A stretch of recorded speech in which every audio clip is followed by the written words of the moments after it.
વડોદરામાં વ્યાજખોરોના ત્રાસથી આપઘાતનો પ્રયાસ કરનારા વેપારીએ પોતાની વ્યથા ઠાલવી. કહ્યું કે વેપાર માટે સંતોષ ભાવસાર પાસેથી 47 લાખ રૂપિયા વ્યાજે લીધા હતા. 47 લાખના 2 કરોડ આપવા છતાં વ્યાજખોરે પઠાણી ઉઘરાણી કરી. કહ્યું કે 1 ડિસેમ્બર સુધી રૂપિયા ન આપવા પર દુકાન પડાવી લેવાની પણ ધમકી આપી હતી. દુકાન જવાના ભયને લઈ 28 નવેમ્બરે ફિનાઇલ પીને આપઘાતનો પ્રયાસ કર્યો. તો પોલીસે સંતોષ ભાવસારને મુક્ત કરતા મારા પરિવારના જીવ ઉપર જોખમ તોડાઈ રહ્યું છે.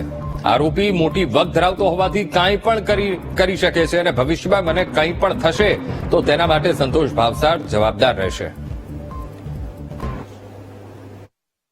28 તારીખે સવારે મારે એમનો ફોન આવ્યો હતો. મેં કીધું સાંજે ભલે દુકાને મળો. સાંજે 6 વાગે મારી પાસે એ દુકાને 28 તારીખે આવ્યા હતા. અહીંયા 1.5 કલાક અમારી મીટિંગ થઈ હતી. મારો સન પાર્થ નૈનાની એ બી અહીંયા હાજર હતો. એ પોતે સંતોષભાઈ પણ અહીંયા હતા. મેં બી બેઠો. મારા માણસ દુકાન ગોવિંદભાઈ બાજુમાં બેઠા હતા.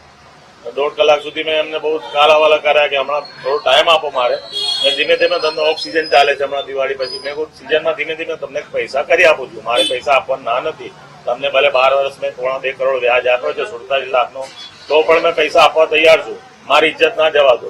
એટલું બહુ સમજાવ્યું કે ભાઈ માર્કેટમાં તારી ઇજ્જત જતી રહેશે તો પૈસા નહીં હાલે તો 1 ડિસેમ્બરના દિવસે પહેલી 1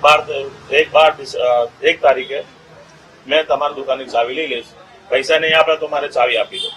તો મેં સમજાવ્યું કે ચાવી લઈ લેશો, મારી દુકાનનું તાળું મારી દેશો, મારી વેલ્યુ શું રહેશે માર્કેટમાં, મારા કુટુંબમાં, આમ તેમ. મેં બહુ સમજાવ્યું પણ ના સમજાવ્યું. મેં કીધું પછી મારે મરી જાય વગર મારે પછી કોઈ પગલું બીજું કઈ રસ્તો રહ્યો નથી. ફરિયાદીના જણાવ્યા અનુસાર જે ફરિયાદી છે અમારા નરેશભાઈ સરીચંદ નૈનાની છે, જે પોતે વિનાયક રેસીડેન્સી વારસિયા ખાતે રહે છે અને જેઓ જે ખંડેરાવ માર્કેટ છે તેમાં ફ્રૂટનો વેપાર કરે છે.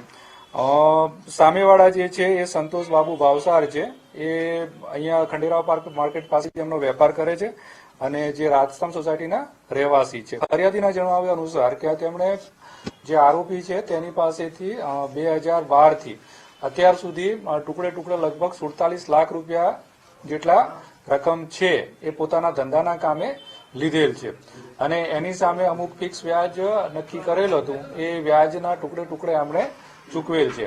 તેમ છતાં પણ જે આરોપી છે એમને ત્યાં દુકાનમાં જઈ અને ધમકી આપેલ છે કે તમે અમને જે તમારું જે મુદ્દલ છે એ આપી દેવામાં, પ્રિન્સિપલ છે આપી દેવામાં આવે, નહીં તો હું તમારી દુકાન પડાવી લઈશ.